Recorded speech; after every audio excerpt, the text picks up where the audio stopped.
दोस्तों स्वागत है आपका न्यू उत्कर्ष साइंस यूट्यूब चैनल में। आज के इस वीडियो में हम देखने वाले हैं बिहार के बाढ़ के बारे में।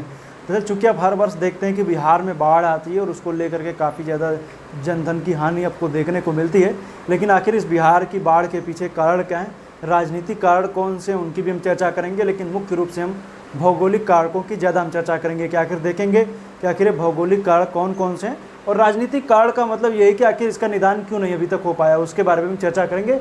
तो मुख्य रूप से हम इस वीडियो में बात करने वाले हैं बिहार की बाढ़ के बारे में कि आखिर बिहार बाढ़ में बाढ़ जो है बिहार में आखिर क्यों आती है और कौन कौन से अफेक्टेड एरिया हैं उनके बारे में हम आपको जिक्र करने वाले हैं। तो दरअसल मैं बता दूं, इधर मैंने एक मैप बना रखा है बिहार का, जिसके जरिए आप चीज़ों को मैं समझाने की कोशिश करूंगा कि आखिर बाढ़ कैसे आती है। सबसे मैं बता दूं कि बिहार को जब आप फिजिकल डिवीजन जब आप बिहार का करेंगे तो आप मुख्य रूप से देखेंगे जो उत्तर का जो तराई की जो बेल्ट आपको देखने को मिलेगी है, तराई की बेल्ट, सबसे ज़्यादा बाढ़ जो है वो इसी क्षेत्र में देखने को मिलती है। और इसमें यहाँ पर देखेंगे क्योंकि इस एरिया में थोड़ा सा देखेंगे हिमालयी नदियाँ भी काफ़ी ज़्यादा हैं, तो हिमालयी नदियाँ होने की वजह से यहाँ पर थोड़ा सा बाढ़ का इफेक्ट हमें ज़्यादा देखने को मिलता भी है।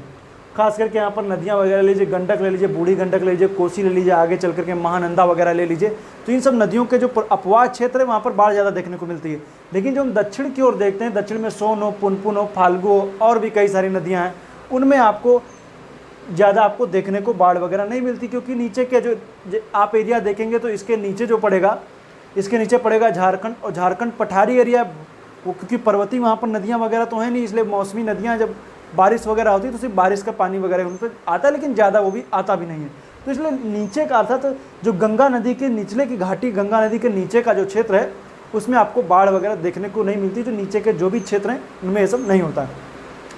लेकिन उत्तरी के जो ज़िले हैं ऊपर, खास करके पश्चिमी चंपारण, पूर्वी चंपारण, सीतामढ़ी, मधुबनी, सुपौल, ये सब जो आसपास के जो एरिया, उत्तरी एरिया वाले हैं, इनमें आपको बहुत ज़्यादा बाढ़ देखने को मिलती है।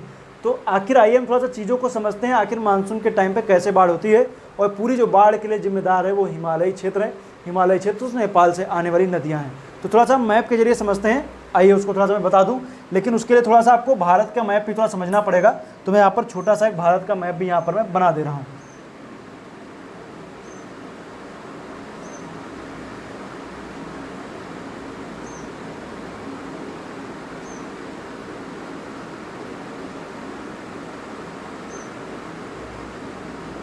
देखिए, ये जैसे एक भारत का मैप मैंने बना दिया है, छोटा सा एक मैप है। इसके जरिए हम थोड़ा सा मानसून को समझने की कोशिश करेंगे। सबसे पहले हम क्या करेंगे, यहाँ पर मानसून को समझने की कोशिश करेंगे। तो जो मानसून, जो मैं बता दूं कि यहाँ पर क्या होता है, मानसून जब आता है तो ये जो आप देख रहे हैं यहाँ पर मानसून की दो शाखाएँ आपको देखने को मिलती हैं। एक होती है बंगाल की खाड़ी की शाखा, एक होती है अरब सागर की शाखा। तो बंगाल की खाड़ी की शाखा से ही जब आप देखेंगे तो बिहार हो गया, यूपी हो गया, और खास करके इस वाले एरिया में इसी की वजह से बारिश होती है।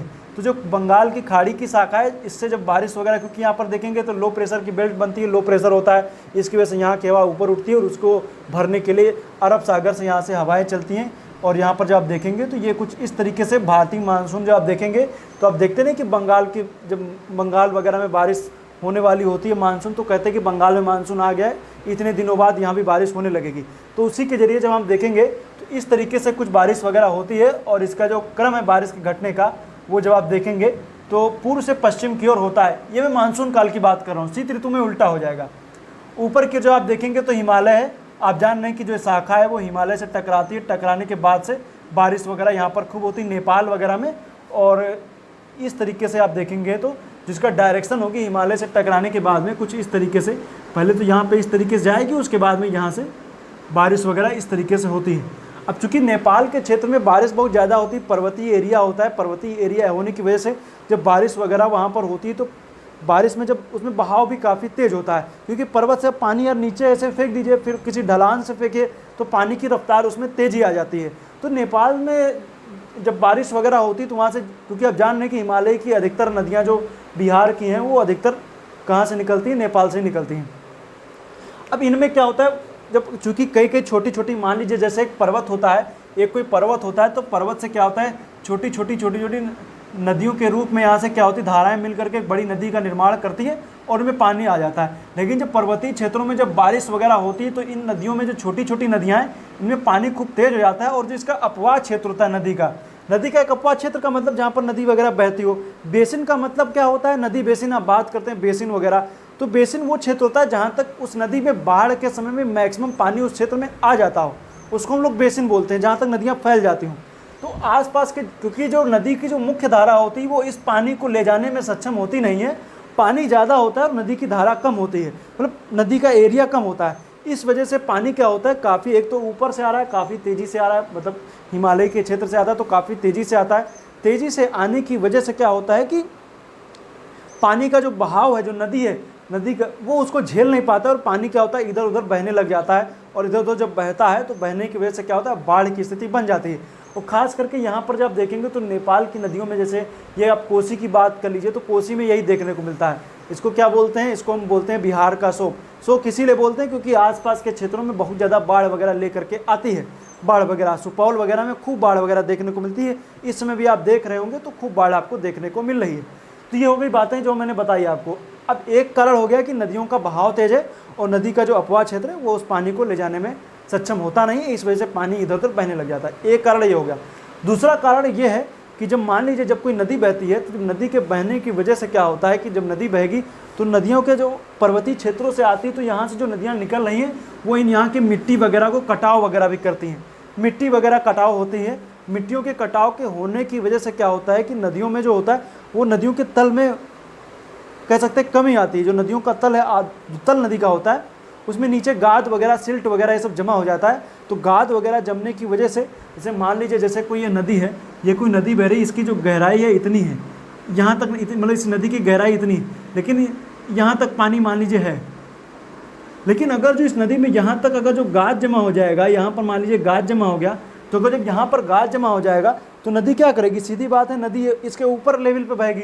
यहाँ जो पानी आना था वो क्या होगा, ऊपर की ओर बहेगा। तो इसी वजह से क्या होगा, नदियाँ इधर उधर फैलना शुरू हो जाएंगी। इससे बारिश, जब बारिश वगैरह होगी तो गाद वगैरह जो भी नीचे जमा है, नदियों का वाटर लेवल बढ़ जाता है इसकी वजह से। तो इस वजह से क्या होता है, नदियाँ इधर उधर फैलने लग जाती हैं। और ख़ास करके आप देखेंगे बहाव तेज़ होने की वजह से यहाँ पर खूब गाद वगैरह भी आता है। दो कारण मैंने बिहार की बाढ़ के बताए हैं। एक कारण ये कि जो हिमालय की क्षेत्र की जो उत्तर की जो नदियाँ जो यहाँ पर प्रवेश करती हैं, एक तो उनमें बहाव तेज होने की वजह से क्या होता है वो उनमें बाढ़ की स्थिति बनती है, दूसरा गाद की वजह से स्थिति बनती है। और भी जब हम देखेंगे तो बहाव जब इतनी तेज होता है तो इनमें भी क्या होता है, मार्ग वगैरह नदियाँ अपना बदल देती हैं। मान लीजिए जैसे कोई ये नदी बह रही है, इसमें जब पानी वगैरह जब खूब ज़्यादा हो जाता है तो नदी, थोड़ा सिंपल तरीके से आपको समझाने की कोशिश करते हैं। मान लीजिए जैसे कोई ये नदी बह रही है, नदी एक सांप की तरह बह रही है, इस तरीके से लहरदार तरीके से नदी बह रही है। लेकिन जब बाढ़ आती है, बाढ़ की स्थिति बनी तो ये नदी क्या करेगी, वो सीधे बहना शुरू कर दी। मान लीजिए मार्ग बदल दिया और इस तरीके से बहना शुरू कर दी। और कुछ लोगों ने क्या किया कि मतलब मान लीजिए किसी का यहाँ पर खेत होगा, किसी की घर होगा, किसी का कुछ होगा, वो सब क्या होता है यहाँ पर बह के चले जाते हैं। और अर्थात जब नदियाँ अपना मार्ग भी बदल लेती, जैसे मान लीजिए यूपी में अब घाघरा को ले लीजिए, घाघरा को जब आप देखेंगे बहराइच वगैरह के आसपास, जब घाघरा को जब आप देखेंगे तो उसमें भी यही स्थिति देखने को मिलती है, अपना मार्ग बदल देती। वहाँ के आसपास के लोगों से पूछे तो कहेंगे इस साल यहाँ भरी, अगले साल वहाँ भरी। खास करके इसी तरीके से यह बिल्कुल सेम सिचुएशन जो होती है वो इस कोसी में भी होती है। कोसी पता चला आज यहाँ बह रही है, हो सकता है अगली बार या 2-4 साल बाद उसका रास्ता बदल जाए, बाढ़ की स्थिति इस बार यहाँ आ रही है, हो सकता है कुछ यहाँ से आने लगे। क्योंकि क्या है कि बहाव तेज होने की वजह से, इसको जानते हैं सप्त कोसी बोलते हैं। तो बहाव तेज होने की वजह से क्या होता है, इसमें काफ़ी ज़्यादा पानी आ जाता है। तो दो कारण मैंने बता दिया। तीसरा ये है कि इसकी निम्न भूमि का होना, अर्थात कि जब हम देखेंगे तो बिहार के जो उत्तर जो आप देख रहे हैं ना, ये वाला हिस्सा, ये कह सकते हैं एक साथ तराई की बेल्ट ही है पूरी, तो निम्न है। आखिर कैसे निम्न है उसको हम समझते हैं। ये मैंने फिगर एक बना रखा है, इसके जरिए हम समझते हैं। थोड़ा सा एक हाथ पे लीजिए, उसके जरिए आपको समझने की कोशिश कीजिए। मतलब कह सकते हैं आप क्षैतिज रूप से विभाजन इसका देखिए। जब आप देखेंगे तो ये मान लीजिए हिमालय है, ये हिमालय मैंने बताया, ये हिमालय हो गया। हिमालय के बाद जब आप देखेंगे तो ये वाला हिस्सा हो गया बिहार, ये क्या, ये बिहार है। उसके बाद जब आप दक्षिण की ओर देखेंगे तो ये पड़ेगा झारखंड का एरिया। झारखंड का एरिया कैसा है, पठारी। हालांकि बिहार के आसपास का जो आप देखेंगे तो यहाँ पर भी आपको कुछ हिस्सा पठारी देखने को मिलता है, रोहतास के आसपास का क्षेत्र। तो ये क्या होगा, ये पठारी हिस्सा है, ये क्या पठार है। अब ये बताइए, पानी यहाँ से आप मान लीजिए 1 लोटा पानी लीजिए और यहाँ से डालिए हिमालय पे चढ़ करके, ऊंचाई पे पानी डालेंगे तो कहाँ जाएगा, यहीं तो आएगा। और यहाँ से भी डालेंगे तो कहाँ आएगा, यहीं आएगा, या तो उधर चला जाएगा, लेकिन आएगा तो इधर भी आएगा। तो अगर जो ये पानी पूरा यहीं पर आ रहा है, इधर की नदियाँ भी यहीं आ रही हैं, इधर की नदियाँ भी यहीं आ रही हैं, तो क्या होगा, बीच में बिहार में क्या होगा, बाढ़ की स्थिति। ये बिहार है, ये हिमालय है, ये पठार, मतलब ये क्या होगा, ये हो गया झारखंड। तो इसमें क्या होगा, यहाँ पे बाढ़ की स्थिति यहाँ पर बन जाएगी, यहाँ पर भी बाढ़ बनेगी। तो एक कारण ये भी है कि बिहार में निम्न भूमि का होना, ये भी एक बाढ़ की स्थिति बनेगी, एक बेसिन क्षेत्र है, इसकी वजह से आप समझ सकते हैं। अब हम बात करेंगे दूसरा और भी है कि गंगा के द्वारा भी खूब पानी लेकर के आना। गंगा और उसकी सहायक नदियाँ, वैसे तो ये सभी सहायक नदियाँ, लेकिन खूब पानी यूपी से भी आता है। यूपी में भी जब आप देखेंगे, यूपी में गंगा नदी को ले लीजिए और जो मैंने बनाया है इसको आप दे लीजिए, मान लीजिए जैसे ये आप घाघरा नदी को ले लीजिए, ये घाघरा हो गई और इसको सरयू भी बोलते हैं, ये हो गई गंगा हो गई। ये नदियाँ भी खूब पानी लेकर के आती हैं। जब बाढ़ की स्थिति बनती है तो यूपी भी बाढ़ से प्रभावित हो जाता है। यूपी का ले लीजिए, गाजीपुर ले लीजिए, यूपी में और भी ले लीजिए तो वाराणसी के आसपास ले लीजिए, और बाकी उत्तरी यूपी तो बाढ़ में रहता ही। घाघरा वगैरह भी अपने आसपास के ऊपरी के जितने भी ज़िले हैं उनको भी खूब प्रभावित करती है। ऊपरी में यूपी में भी खूब ज़िले प्रभावित होते हैं। और ये पानी सब जाता कहाँ है, बाढ़ के साथ में पूरा पानी बह करके मिलता कहाँ है, गंगा में। जब गंगा में बहता है तब फिर पिछले साल की तरह पटना की बाढ़ आपको देखने को याद में आएगी। तो खूब पानी बहता है और आसपास के क्षेत्रों में बाढ़ वगैरह कराता हुआ चला जाता है। तो जो मैंने बना रखा है डॉटेड लाइन जो बनाई है, ये इसका अपवाह क्षेत्र है नदी का, जो यहाँ पर बाकी का जो बाढ़ आती है तो ये पानी बहुत ज़्यादा फैल जाता है और ये पूरा एरिया जो है वो डूब जाता है। ये जो ब्लैक कलर से है ये क्या है, ये बाढ़ के जगह दर्शा रहे हैं। और ये जो है ये नॉर्मल नदी का पानी जो बहता है ये स्थिति है। और जब बाढ़ की कंडीशन आती है, मतलब बारिश के महीने में, ये इसका अपवाह क्षेत्र हो जाता है, नदी चौड़ी हो जाती है। ठीक है, ये बातें आपको समझ में आ गई होंगी कौन कौन से कारण। अब हम और आते हैं, ये तो हो गए प्राकृतिक कारण जो मैंने आपको बताए हैं कि प्राकृतिक कारण हो गए। अब हम बात करते हैं कृत्रिम कारणों के ऊपर। आखिर कृत्रिम कारण कौन कौन से हैं, तो इसमें एक हो सकता है कि पक्की सड़कें। पक्की सड़कों में जब हम देखेंगे तो पक्की सड़कें होने की वजह से क्या है कि मान लीजिए जैसे मैंने यहाँ पर एक बता दिया कि ये क्या है, यहाँ पर एक पक्की सड़क मान लीजिए जैसे बना दी गई है। थोड़ा और आसानी से समझाएंगे, थोड़ा सा और आसानी से, तो आपको और अच्छे से समझ में आ जाए। तो आइए थोड़ा सा हम इधर थोड़ा सा बताते हैं। हम इधर आपको बताते हैं कि इस कंडीशन आखिर ऐसे क्यों बनती है। दरअसल मैं आपको बता दूं कि मान लीजिए जैसे कोई ये नदी बह रही है, ये नदी बह रही है, ये नदी बह रही है, और नदी के साथ में यहाँ पर क्या हुआ, एक रोड बना दी गई है। रोड बना दी गई, ये क्या हो गई, रोड बना दी गई। अब ये रोड है, रोड हो गई, और ये क्या हो गई, ये मतलब ये सड़क है, और ये क्या हो गई, ये हो गई नदी हो गई। तो आप कहेंगे रोड बनेगी तो नदी बहेगी तो उसके ऊपर एक पुल भी तो बनाया जाएगा, तो नदी के ऊपर पुल बनेगा, सीधी सी बात है, पुल बनाया जाएगा तभी तो बनाएंगे। तो यहाँ पर एक पुल बना दिया गया, लेकिन जब बाढ़ की स्थिति बनी, पुल तो नदी पे ही बनेगा ना, आसपास और लंबा थोड़ा ना बना देंगे। आसपास तो बड़े बड़े तटबंध के जैसे बना करके क्या किया जाएगा, सीधे सीधे रोड हाईवे बना तो ऊपर ऊपर निकलता हुआ चला गया। अब यहाँ पर बाढ़ की स्थिति बनी। बाढ़ की स्थिति जब बनती है तो ये वाला हिस्सा जो होता है, ये पूरा क्या होगा, जलमग्न हो गया। ये हिस्सा क्या होगा, पूरा जलमग्न हो गया। अब पानी को, जो यहाँ पर जलमग्न पानी जो आसपास का एरिया भर गया, उस पानी को इस तरफ निकलने के लिए सिर्फ यही वो पुल के जरिए पानी है, जिसकी निकासी क्षमता नॉर्मल में नदी के वे में बनाई गई है। लेकिन जब बाढ़ की स्थिति बनी तो रोड क्या की, पहले होता अगर रोड ना होती तो पानी सीधे इस तरफ निकल जाता, लेकिन ये रोड होने की वजह से ये पानी क्या होता है, यहीं पर ब्लॉक हो जाता है। और इस तरफ के एरिया में पानी जब भरेगा तो खरीफ की फसलों को खास तौर पे बहुत ज़्यादा नुकसान हो जाता है। और इस एरिया में जिसके घर वगैरह भी हैं वो भी बहने लग जाते हैं, बाढ़ वगैरह की स्थिति बन जाती है। ये बात सिर्फ सड़क की नहीं है, ये रेलवे लाइन में भी बिल्कुल यही चीज़ें काम करती हैं, तो ये भी एक कारण है। दूसरा हम आएंगे, बात करेंगे कि आखिर ये कारण हो गए। अब हम इनके निदान की बात करेंगे कि आखिर इनके निदान कैसे हो सकते हैं। बाकी बता दें कि जब मानव कह सकते हैं बिहार में, आप जान ही रहे हैं कि सबसे ज़्यादा जनघनत्व तो बिहार में ही है। लोगों को आश्रय ना मिलने की वजह से क्या होता है कि वो एक किसी बाढ़ वाले प्रभावित एरिया में भी अपने घर वगैरह बना लेते हैं। जब बाढ़ आती तो आपको ये स्थिति देखने को मिलती है। ये चीज़ें हो गई। अब तो ये सब चीज़ें जो मैंने बता रहा हूँ आपको, तो इसमें आखिर निदान में क्या किया जा सकता है। आखिर जो बाढ़ आती है निदान में जब हम देखेंगे तो हमें देखने को मिलेगा कई सारी चीज़ें निदान के लिए जब हम देखेंगे।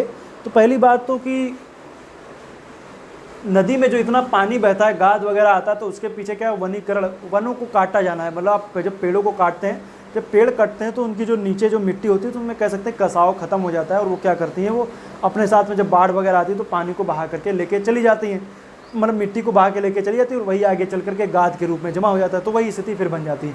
लेकिन एक तो पहली बात तो वनीकरण किया जाए, वनीकरण वगैरह किया जाए, और कह सकते हैं घास के मैदानों का विकास वगैरह किया जाए, इनको लेकर के भी काम किया जाए। तो ये सब चीज़ें कह सकते हैं कि उससे चरागाह की स्थिति वगैरह भी आपको देखने को मिल सकती है। और जब हम देखेंगे तो दूसरा ये है कि क्या किया जब बांधों का निर्माण किया जाए, पानी को डाइवर्जन किया जाए पानी का। और क्योंकि पानी के डाइवर्जन का मतलब ये है कि मान लीजिए जैसे कोई नदी वगैरह बनाई गई है तो उसमें बांध वगैरह बनाया जाए और पानी को कहीं पर स्टोर कर लिया जाए और उसको निकासी को लेकर के नहरें वगैरह बना दी जाए, ताकि पानी जो आज पता चला कि किसी क्षेत्र में बाढ़ है और बगल के जगह पर क्या हो गया है कि सूखा पड़ रहा है, तो पानी का डाइवर्जन भी किया जा सके, उसको लेकर के कोई कह सकते हैं कि एक योजना लाई जाए। ये काम ये हो सकता है। एक काम और भी मैं बताऊं कि और उसके निदान के लिए आवश्यक में जब हम देखेंगे तो कह सकते हैं कि बांध वगैरह तो बनाना ज़रूरी है ही, वनों को लगाना भी ज़रूरी है, ये सब चीज़ें तो ज़रूरी हैं ही। खास करके दूसरा है कि प्राकृतिक तटबंध जिस तरीके से नदियों में देखने को मिलते हैं उस तरीके से कृत्रिम तटबंधों का निर्माण किया जाए। जैसे ये कोई नदी है, नदी जब पानी बहेगा तो उसके आसपास में क्या किया जाए, नदी का जो अपवाह क्षेत्र है उसको पास में क्या किया जाए, एक कह सकते हैं कंक्रीट की दीवार के जैसा तटबंध जैसा बना दिया जाए, ताकि जो पानी बहे वो उसी में बहे, आसपास के एरिया में कटान ना करे। तो इस तरीके से जब तटबंध जब कंक्रीट की जब दीवारें उस नदी के आसपास बना दी जाएंगी तो पानी उसी में ही बहेगा, उसको कट नहीं कर पाएगा, क्योंकि इससे लोगों की फसलें वगैरह, हालांकि उसकी क्षमता के हिसाब से बनाया जाए, ये ना हो कि नदी की जितनी चौड़ाई है उसी में बना दिया, पानी उसके ऊपर से बहने लगा। एक चौड़ाई को ले करके तटबंध बनाया जाए ताकि जब नदी बहे तो उससे आगे पानी ना जा सके। मिट्टी का मत बनाइए तो कंक्रीट वगैरह का बनाना चाहिए। तो ये सब चीज़ें की जा सकती है जिनसे इस बिहार की बाढ़ से निजात मिल सकती है। बाढ़ प्रभावित एरियो में जैसे पटना की बाढ़ थी, तो पटना की बाढ़ जो है मानव निर्मित है, वैसे है तो आई तो प्रकृति की आपदा, लेकिन जल निकासी की कोई समस्या है, कोई योजना है ही नहीं। पता सीवर लाइन भर जा रही है, पटना में 2-2 मंजिल तक पानी भरा जा रहा है। तो ये स्थिति क्या है कि जल निकासी के बगल में पता चला नदी भी बह रही है, आपको जल निकासी का कोई व्यवस्था ही नहीं है, पानी पूरा बहा जा रहा है। तो अब पटना जैसे शहरों का जब यह हाल होगा तो बिहार के दूर दराज क्षेत्रों की आप स्थिति को समझ सकते हैं। इस वजह से ज़रूरी यही है कि क्या किया जाए कि एक योजना के तहत काम करके इनको एक दूरदर्शी योजना के तहत, ये मत सोचे कि हम इस बार बाढ़ में क्या करेंगे, काम कर लेंगे या अगली बार बाढ़ नहीं आएगी।